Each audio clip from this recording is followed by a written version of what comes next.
اعوذ باللہ من الشیطان الرجیم بسم اللہ الرحمن الرحیم۔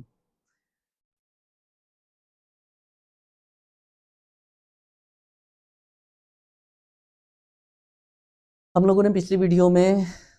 جو بات ختم کی تھی وہ یہ تھی کہ اللہ تعالیٰ نے جو یہ اس آیت میں یہ بات کی ہے کہ اپنی عورتوں کے پاس وہ تمہارے لیے تمہاری کھیتی ہیں اور تم ان کے پاس جیسے بھی جاؤ، یہ تمہاری مرضی ہے۔ تو اس چیز کو لوگوں نے بعض علماء کرام نے بھی، مولوی حضرات بھی، وہ ایسے کہتے ہیں کہ جیسے اجازت دے دیتے ہیں ایک طرح سے کہ ہاں جی جیسے مرضی تم جاؤ۔ تو اس لیے اللہ تعالیٰ نے اس بات کو اس طرح واضح کیا ہے کہ سیرگاہ نہیں ہیں عورتیں تمہارے لیے کھیت ہیں، کھیت سے کہا ہے کہ کھیت ہیں تمہارے لیے، سیرگاہ نہیں ہے کہ تم گئے اور جی سیر کر کے اور واپس آ گئے، نہیں، تم ان کے پاس اس لیے جاؤ کہ تم نے اپنی نسل کو آگے بڑھانا ہے، اور اس نسل کے لیے جو صحیح طریقہ ہے، ایک شرعی طریقہ ہے، اس طرح تم جاؤ، اپنی مرضی سے مت جاؤ کہ جہاں مرضی سے جاؤ۔ وہ کچھ لوگوں نے ایسے باتیں کی ہوئی ہیں نا کہ جہاں مرضی سے جاؤ جی، اللہ تعالیٰ نے کہا ہے کھیتیاں ہیں جی جہاں مرضی سے جاؤ، نہیں۔ اور پھر اس میں یہ ہے کہ بھئی اپنی نسل برقرار رکھنے کی کوشش کرو تاکہ تمہارے دنیا چھوڑنے سے پہلے تمہاری جگہ دوسرے کام کرنے والے پیدا ہو جائیں۔ یعنی کہ ہم جو کام اگر ادھورے چھوڑ دیے ہیں ہم نے، اللہ کی راہ میں بہت سارے کام ایسے ہوتے ہیں جو انسان خود شروع کرتا ہے لیکن اس کو ختم نہیں کر پاتا۔ کچھ لوگ ایسے ہوتے ہیں جو کماتے ہیں، سب کچھ کرتے ہیں، اس میں اتنی زندگی گزر جاتی ہے کہ وہ اللہ کی راہ کے لیے کچھ نہیں کر پاتے۔ تھوڑا بہت کرتے ہیں تو ان کو چاہیے کہ وہ اپنے مرنے سے پہلے اپنی جو نسل ہے اس کو اس طرح ٹرینڈ کر کے جائیں، اس طرح اس کو بتا کر جائیں کہ ہمارے مرنے کے بعد بھی ایک صدقہ جاریہ کے طور پر کوئی نہ کوئی ایسا کام ہوتا رہے۔ کیونکہ ایک اچھی نسل اگر آپ نے بنا دی، اس کو پروان چڑھا دیا، اس کی تربیت اچھی کر دی، اس کو اللہ کی راہ پر چلنے والا بنا دیا، تو وہ اپنے ہر کام میں اللہ کی مصلحت شامل رکھے۔ یہ نہیں کہ ہاں جی جو چیز اپنی مرضی ہے وہ قبول کر لی، اور جو چیز اپنی مرضی نہیں ہے، اپنے طبیعت گوارا نہیں کر رہی ہے، تو وہ چھوڑ دی۔ تو یہ چیز صحیح نہیں ہے، اس سے بچا جائے۔ اور اللہ تعالیٰ نے اس بات پر تنبیہ فرمائی ہے کہ اگر یہ دونوں جو فرائض ہیں تمہارے، کہ تم کچھ ایسے کام کر کے جاؤ جو تمہارے مرنے کے بعد بھی اچھا عمل تمہارے نام سے چلتا رہے، تم اللہ کی راہ کے لیے کوئی ایسا کام کر کے جاؤ، اور دوسرا اپنی اولاد، اپنی جو آنے والی جو نسل ہے اس کی تربیت ایسے کر کے جاؤ۔ اور ان دونوں چیزوں کے بارے میں اللہ کہہ رہا ہے کہ میں پوچھوں گا تم سے، میں تم سے پوچھوں گا کہ تم نے یہ دونوں کام کیوں نہیں کیے صحیح طریقے سے، اس لیے ان دونوں کاموں میں غفلت مت کرو۔ اللہ کے نام کو ایسی قسمیں کھانے کے لیے استعمال نہ کرو جس سے مقصود نیکی اور تقوی اور بندگان خدا کی بھلائی کے کاموں سے باز رہنا ہو۔ اللہ تمہاری ساری باتیں سن رہا ہے اور سب کچھ جانتا ہے۔ جو بے معنی قسمیں تم بلا ارادہ کھا لیا کرتے ہو ان پر اللہ گرفت نہیں کرتا، مگر جو قسمیں تم سچے دل سے کھاتے ہو ان پر باز پرس ضرور کرے گا۔ اللہ بہت درگزر کرنے والا اور بردبار ہے۔ جو لوگ اپنی عورتوں سے تعلق نہ رکھنے کی قسم کھا بیٹھتے ہیں ان کے لیے 4 مہینے کی مہلت ہے۔ اگر انہوں نے رجوع کر لیا تو اللہ معاف کرنے والا اور رحیم ہے، اور اگر انہوں نے طلاق ہی کی ٹھان لی ہو تو جانے رہیں کہ سب کچھ اللہ سنتا اور جانتا ہے۔ جن عورتوں کو طلاق دی گئی ہو وہ 3 مرتبہ ایام ماہواری آنے تک اپنے آپ کو روکے رکھیں، اور ان کے لیے یہ جائز نہیں ہے کہ اللہ نے ان کے رحم میں جو کچھ خلق فرمایا ہو، یعنی کہ وہ اگر پریگننٹ ہیں تو اسے چھپائیں۔ انہیں ہرگز ایسا نہیں کرنا چاہیے۔ اگر وہ اللہ اور روز آخر پر ایمان رکھتی ہیں، ان کے شوہر تعلقات درست کر لینے پر آمادہ ہو جائیں تو وہ اس عدت کے دوران میں انہیں پھر اپنی زوجیت میں واپس لے لینے کے حقدار ہیں۔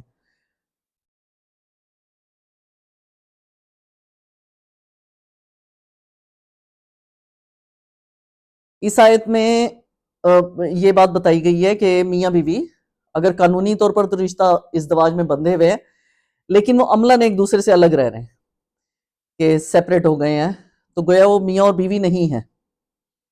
ایسے بگاڑ کے لیے اللہ تعالیٰ نے 4 مہینے کی مدت مقرر کر دی کہ یا تو اس دوران میں اپنے تعلقات درست کر لو ورنہ یہ رشتہ ختم کر دو۔ تاکہ دونوں ایک دوسرے سے آزاد ہوں اور جس سے نبھا کر سکیں اس کے ساتھ نکاح کر لیں۔ آیت میں چونکہ قسم کھا لینے کے الفاظ استعمال ہوئے ہیں، اس لیے فقہ حنفی اور شافعی نے اس آیت کا منشا یہ سمجھا ہے کہ جہاں شوہر نے بیوی سے تعلق زن نہ رکھنے کی قسم کھائی ہو، صرف وہیں اس حکم کا اطلاق ہوگا۔ باقی رہا قسم کھائے بغیر تعلق منقطع کر لینا، تو یہ خواہ کتنی طویل مدت کے لیے ہو، اس آیت کا حکم اس صورت پر نہیں آتا۔ مگر فقہ مالکی نے، ان کی رائے یہ ہے کہ خواہ قسم کھائی ہو یا نہ کھائی ہو، دونوں صورتوں میں ترک تعلق کے لیے یہی 4 مہینے کی مدت ہے۔ ایک قول امام احمد کا بھی اسی کی تائید میں ہے۔ حضرت علی اور ابن عباس اور حسن بصری کی رائے میں یہ حکم صرف اس ترک تعلق کے لیے ہے جو بگاڑ کی وجہ سے ہو رہا ہو، یعنی کہ لڑائی ہوئی ہے اور میاں بیوی الگ ہو گئے۔ رہا کسی مصلحت سے شوہر کا جسمانی رابطہ بیوی سے منقطع کرنا جبکہ تعلقات خوشگوار ہوں، تو اس پر یہ حکم نہیں آتا۔ لیکن دوسرے فقہا کی رائے میں ہر وہ حلف جو شوہر اور بیوی کے درمیان جسمانی رابطے کو منقطع کر دے، ایلا ہے، اور اسے 4 مہینے سے زیادہ قائم نہیں رہنا چاہیے، خواہ ناراضگی سے ہو یا رضامندی سے ہو۔ بعض فقہا نے اس کا مطلب یہ بھی لیا ہے کہ اگر وہ اس مدت کے اندر اپنی قسم توڑ دیں اور پھر سے تعلق قائم کر لیں تو ان پر قسم توڑنے کا کفارہ نہیں ہوگا، یعنی کہ اگر 4 مہینے ہیں تو اس سے پہلے ایک دوسرے سے رجوع کر لیا ہے، جیسے کہ آیت میں پہلے آیا ہے کہ اگر انہوں نے رجوع کر لیا تو اللہ تعالیٰ معاف کرنے والا ہے، تو اس سے یہی ہے کہ اگر وہ پہلے رجوع کر لیتے ہیں تو ان پر قسم توڑنے کا جو کفارہ اللہ تعالیٰ بتاتا ہے تو وہ نہیں ہوگا۔ حضرت عثمان، ابن مسعود، زید بن ثابت وغیرہ کے نزدیک رجوع کا موقع 4 مہینے کے اندر ہی ہے۔ اس مدت کا گزر جانا خود اس بات کی دلیل ہے کہ شوہر نے طلاق کا ارادہ پکا کر لیا ہے، اس لیے مدت گزرتے ہی طلاق خود بخود ہو جاتی ہے اور وہ ایک طلاق بائن ہوگی، یعنی کہ دوران عدت میں شوہر کو رجوع کا حق نہ ہوگا۔ یعنی کہ جب یہ 4 مہینے کی مدت گزر گئی تو اس کے بعد پھر شوہر کو کوئی حق نہیں ہوگا کہ وہ رجوع کرے، البتہ اگر وہ دونوں چاہیں تو دوبارہ نکاح کر سکتے ہیں۔ ابن عباس اور ابن عمر سے بھی ایک قول اسی معنی میں منقول ہے اور فقہ حنفی نے اسی رائے کو قبول کیا ہے۔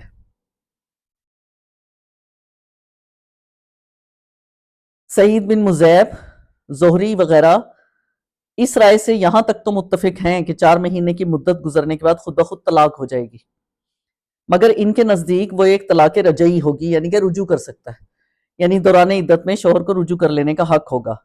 اور رجوع نہ کرے تو عدت گزر جانے کے بعد دونوں اگر چاہے تو نکاح کر سکیں گے۔ اس کے برخلاف حضرت عائشہ اور اکثر فقہائے مدینہ کی رائے یہ ہے کہ 4 مہینے کی مدت گزرنے کے بعد معاملہ عدالت میں پیش ہوگا اور حاکم عدالت شوہر کو حکم دے گا کہ یا تو اس عورت کی طرف رجوع کرے یا اسے طلاق دے دے۔ حضرت عمر، حضرت علی اور ابن عمر کا ایک قول اس کی تائید میں بھی ہے اور امام مالک اور شافعی نے اسی بات کو قبول کیا ہے، یعنی یہ کہ اگر تم نے بیوی کو کسی لڑائی جھگڑے کے تحت چھوڑا ہے تو اللہ سے بے خوف نہ رہو، وہ تمہاری زیادتی سے ناواقف نہیں ہے۔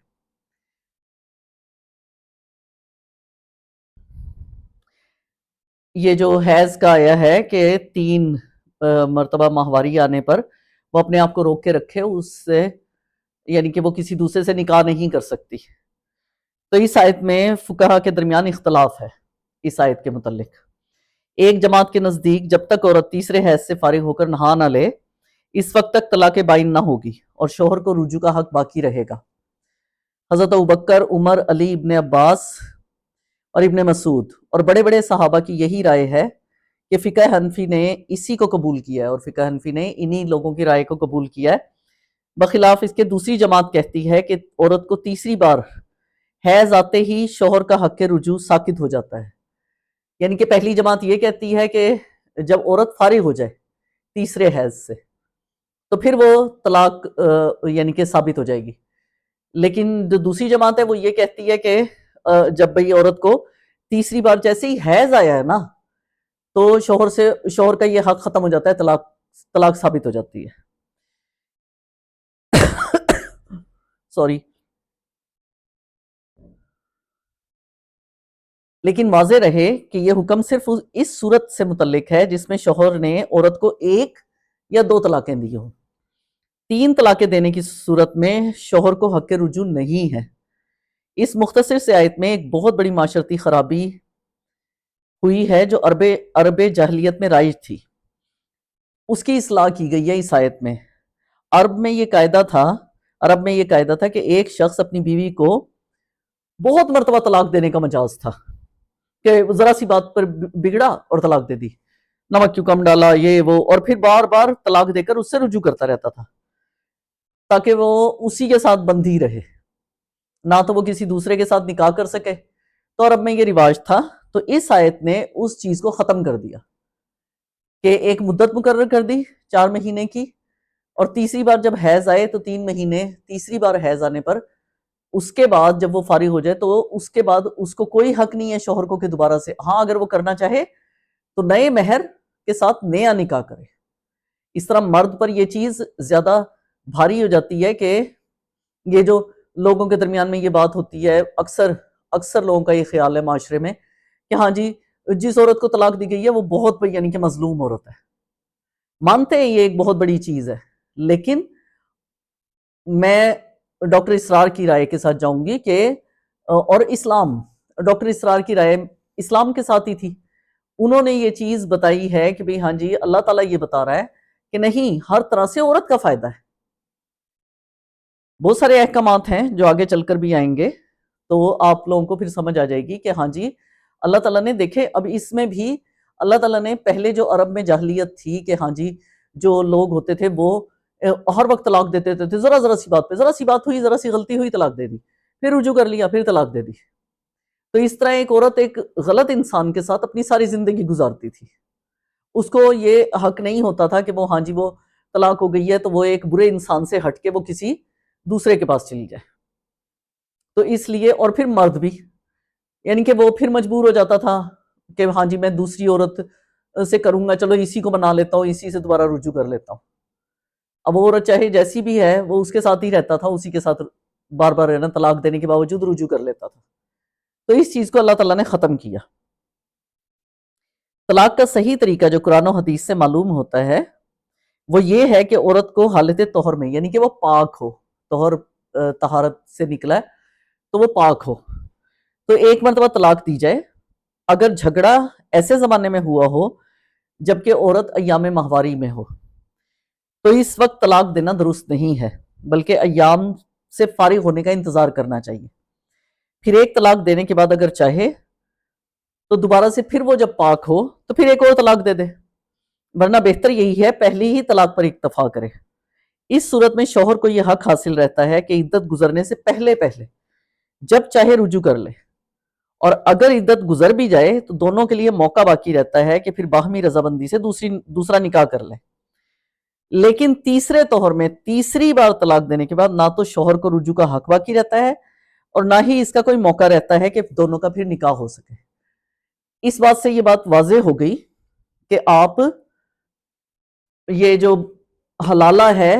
اس چیز کا پوری طرح سے کلیئر کر دیا اللہ نے، کہ جو لوگ کہتے ہیں کہ ہاں جی ایک طلاق بھی اگر کسی نے غصے میں ایک دفعہ ہی، چاہے وہ 3 مرتبہ بولے گا لیکن وہ طلاق ایک ہی کہی جائے گی، یہ چیز اس جگہ واضح ہو گئی ہے، اس جگہ اللہ تعالیٰ نے اس چیز کو واضح کر دیا۔ تو اس میں ہم لوگ جو یعنی کہ مولویوں نے بھی ایک چیز بنائی ہوئی ہے، بہت سارے علماء کرام نے اس پر بات بھی کی ہے، کچھ لوگ اس چیز کو صحیح مانتے ہیں، کچھ لوگ غلط مانتے ہیں، تو اس چیز کو نہیں ہونا چاہیے، اللہ تعالیٰ کے حکم پر ہمیں چلنا چاہیے۔ جو اللہ تعالیٰ نے ہمیں طریقہ بتایا وہ کھل کے اس جگہ پر بتا دیا اللہ تعالیٰ نے کہ کیسے طلاق کا صحیح جو طریقہ ہے وہ کیا ہے۔ طلاق 2 بار ہے، پھر یا تو سیدھی طرح عورت کو روک لیا جائے یا بھلے طریقے سے اس کو رخصت کر دیا جائے، یعنی کہ طلاق 2 بار ہے، تو یا تو آپ اس کو رجوع کر کے روک لو اس 3 مہینے کے اندر، اگر نہیں تو پھر اس کو اچھے طریقے سے رخصت کرو۔ یہ نہیں ہے کہ اس کو زبردستی اپنے ساتھ باندھ کے رکھو، اور اس طرح یعنی کہ جو عرب میں پہلے میں بتا چکی ہوں کہ عرب میں پہلے جو جاہل قسم کے لوگ ہوتے تھے وہ یہ سب کچھ کرتے تھے، اور رخصت کرتے ہوئے ایسا کرنا تمہارے لیے جائز نہیں ہے کہ